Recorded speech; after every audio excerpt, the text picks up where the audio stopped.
This is a Falco F8L. It's an Italian-designed, kit-built aircraft. There were only about 60 of them ever built.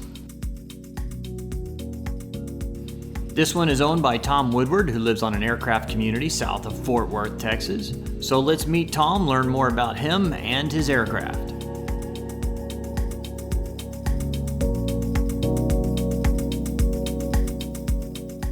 My name's Tom Woodward, and actually grew up on a farm in New Jersey that had a runway on it. My dad flew for Eastern and started flying gliders when I was 10 years old, back in 1966. Got my glider instructor's rating before I started on power. Got my power ratings, all my power ratings in the summer of '82. Got a commuter job flying out of St. Croix, Twin Otters out of St. Croix.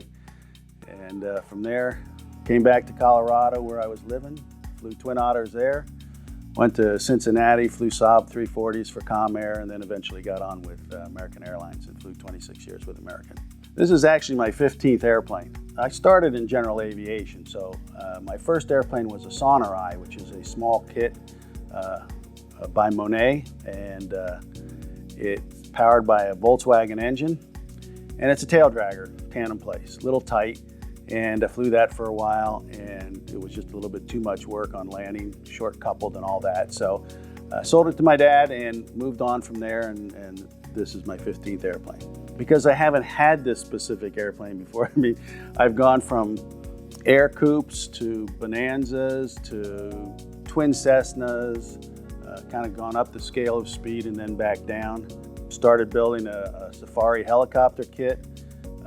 Didn't have the patience to finish that, sold that, and got another helicopter kit, which I sold because somebody offered me more money than I paid for it. And the reason I just keep on changing airplanes is because there's a lot of them to fly, and I just enjoy the diversity of the different airplanes, and haven't had one like this before. So this airplane is a Falco.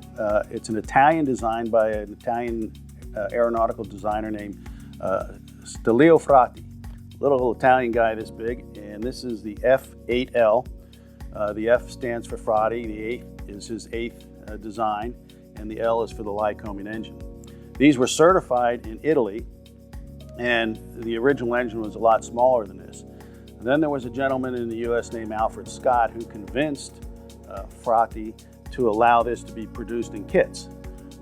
He thought it was crazy at first, but they started sending kits over to the US. I don't know, there's probably 80 or 100 kits here, but there's only 61 of them flying. They're very, it's all wood, little pieces. It's like building a model airplane. It could take up to 5,000 hours to build. I think the quickest one was done in 13 months, and the longest one was 13 years to complete. So probably the best known model that Frati did was the SF-260. Which you see in those combat aerial schools that you can go out to and be Walter Mitty and shoot each other down, you and your buddies. But this was one of his. At 160 horsepower, which this one is, it'll cruise at 160 knots. Service ceiling's up to 17,000 feet. And at 160 knots, I can burn about 8 gallons an hour. So it's very efficient, gets about 22, 23 miles to the gallon. Generally the $100 hamburger, although the last airplane I had was a Stinson.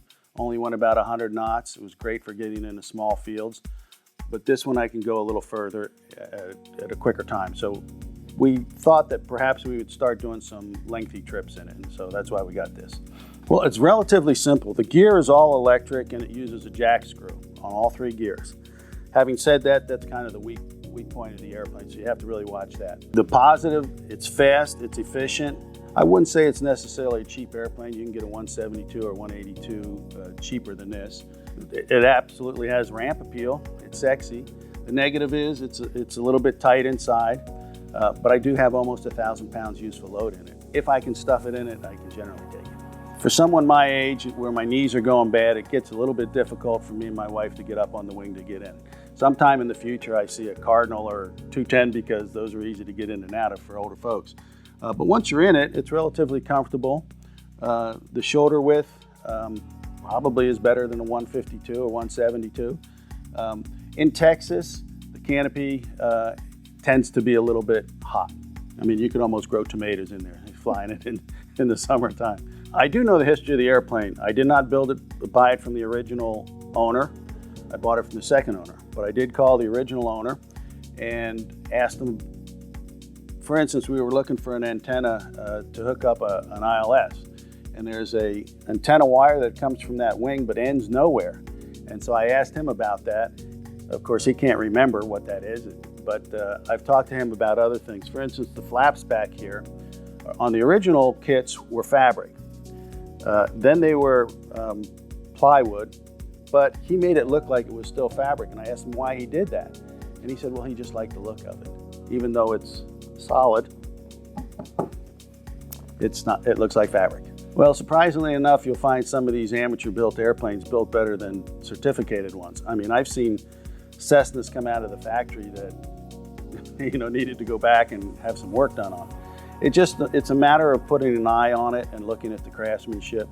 It's similar to looking at kitchen cabinets. You can tell the good ones from the bad ones. Well, this is nothing more than a glorified kitchen cabinet in terms of the woodworking skill it takes to do it. So it was pretty obvious it was well built. In fact, this one won a Bron Lindsay at Oshkosh in 2004, and that's always a good indicator. You do have to keep it inside. I suppose the easy thing to say would be to keep the termites away from it, but there are parts like the cowling that's fiberglass and metal on the gears and stuff. But for the most part, it's all wood, and really nothing you have to do. It is actually the first composite. It's a natural composite, and it'll last almost forever.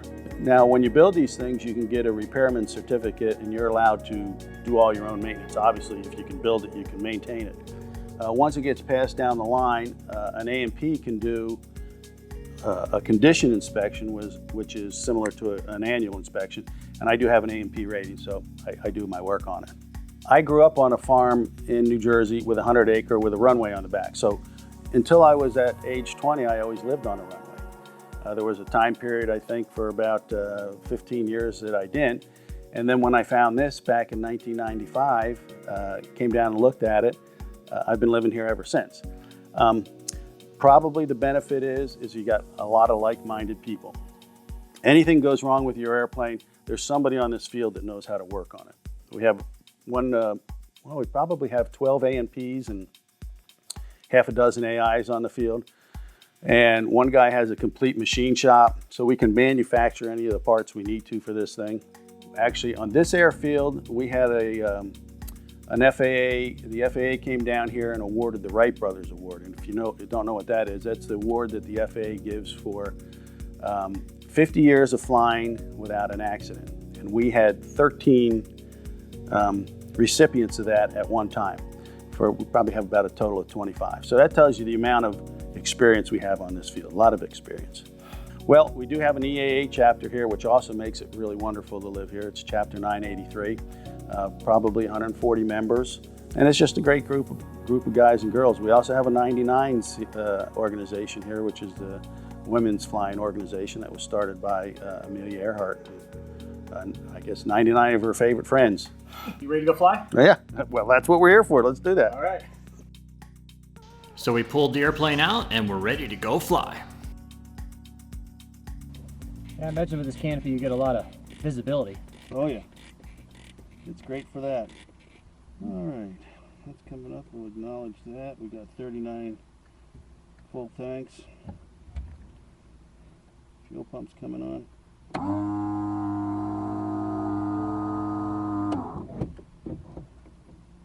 Okay, this gets a little windy, so. Okay.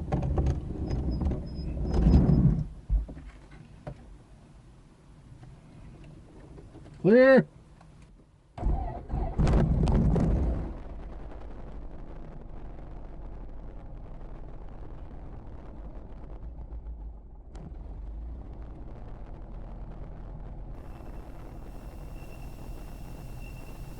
Brakes are good.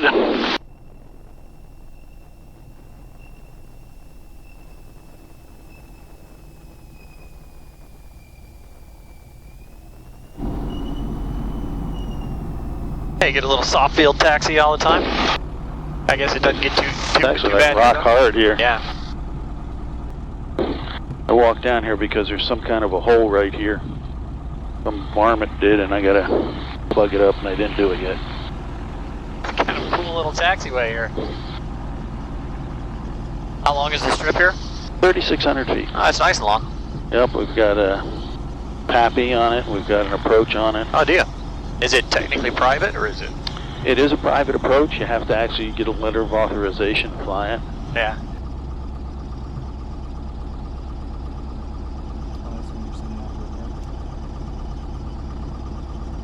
Put the flaps down based on the aileron, match them with the aileron over on this side. Trim is neutral. Auxiliary fuel pumps on. Landing light and canopy, most important thing. So if you have to get out, pull that down. It will take some pressure to push this back. Okay. When it's got any air load on it. Okay. I guess to a certain point, then it'll probably fly off. Right. But I don't want to risk that. I don't know what that is. Our rotation speed's about 65. I climb out at 75 initially. BX, BY's 85, best glide's 90. We'll probably get the flaps up before we get the gear up. No, we'll get the gear up first. Gear speed's only 109.5. First notch of flaps is 95. Second notch is 85. If we lose power prior to the center windsock there, we'll land on the field. Otherwise, we got a driving range up there, and just over the river we have a strip that's no longer used as a strip. But I know it's there. Okay. All right, here we go. Complantation Experimental 51 Foxtrot Lima is departing runway 01. Clear right. Temperature's over 100 on the oil. That's good. No deer on the runway. Is that common? Oh yeah. We have a Bambi patrol. If you're coming in at night, call somebody and send them out. Yeah. Too windy, you gotta.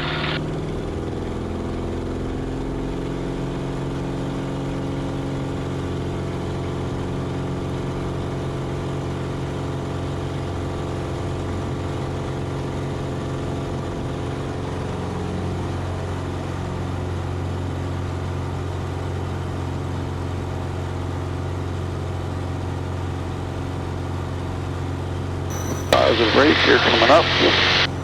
Didn't use a whole lot of runway. Oh, it gets off pretty quick. Flaps coming up, going to 85.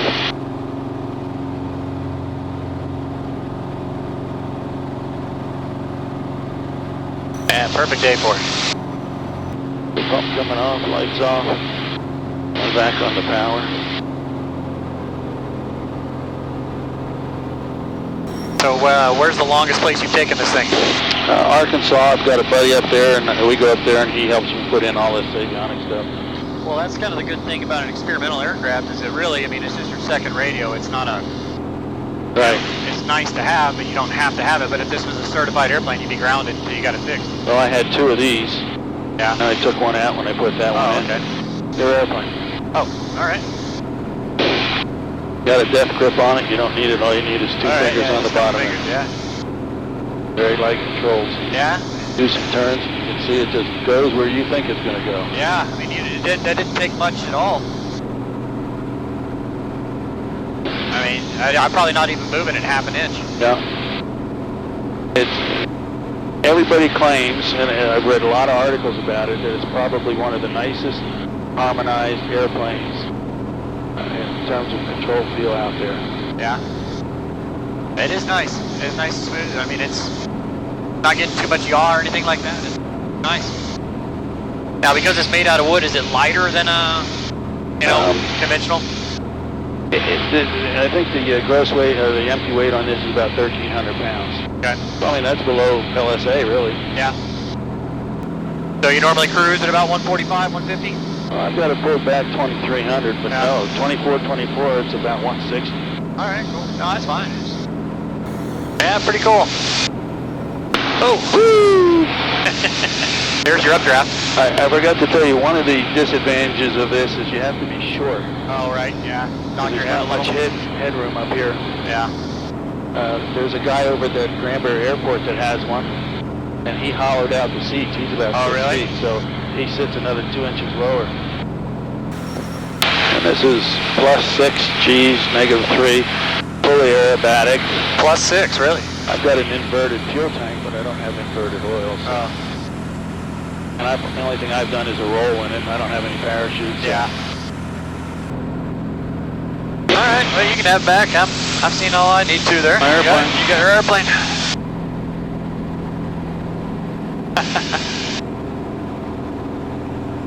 Ah, cool.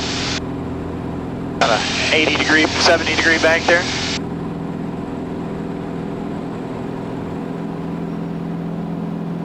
See if I can figure out where you got me to. There we go. Always head back to the lake. Over there, isn't it, Granbury? Yeah, that's Comanche Peak, and that's the lake over there. Okay. Plantation Experimental 51 Foxtrot Lima is 3 miles southeast. We'll be approaching on an initial to runway 0. So we'll have some fun. We'll do a little bit of a pass over the runway. Okay. Start getting fast and it magnifies the bumps. Yeah. Plantation Experimental 51 Foxtrot Lima. On a final for the option, runway 01. If you want, you can always just hang on to there, keep your head fit. Yeah.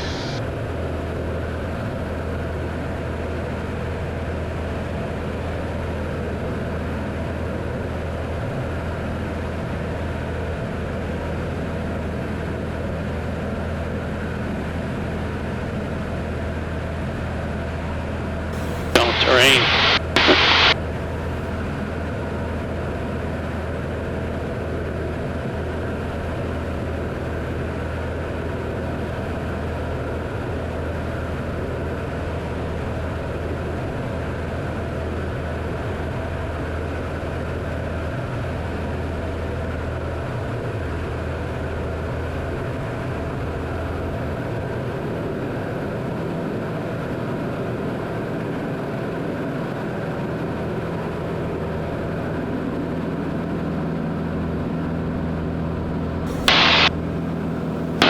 Gas is on the front tank, fuel pump is on.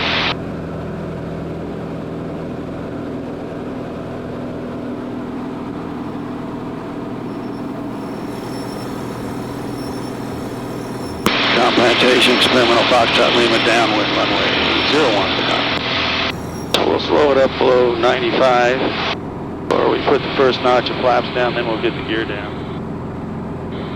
There's the first notch of flaps, gear coming down. Kind of does a little wiggle when it knows where the wheel comes down. Got a green light. So we got flaps, undercarriage, mixture prop, and brake is off. Plantation Experimental Foxtrot Lima is turning base to final. 01 to come.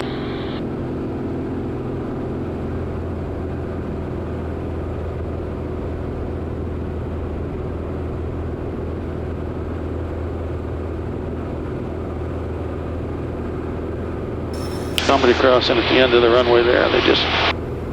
Yeah, a golf cart coming across the runway. Gotta watch out for golf carts and deer. Yep. It's a beautiful area though. I think we'll just sit with half flaps on a windy day like today.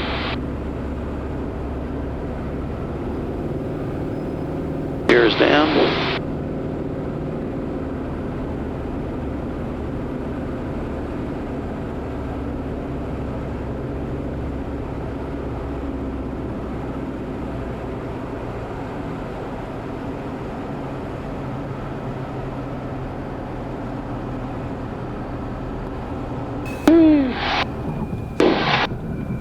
I didn't shake your camera off the back. That's alright. If it stayed on there during that S211 flight, it'd probably go okay. With a successful flight complete, it was time to taxi back to Tom's hangar. Here's the coolest part. You just taxi right in your hangar. Yeah.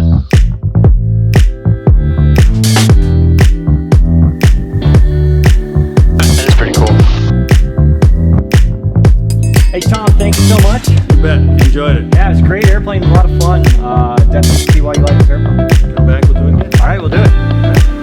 All right, well, thank you for watching another episode episode of Flying Doodles. Very cool airplane. Enjoyed that very much. If you're enjoying the channel, please click like and subscribe. It really helps us out. If you really enjoy it, it's patreon.com/flyingdoodles, where you can become a patron for as little as $1 a month, and that's how we fund this whole thing. So thank you guys. We'll see you next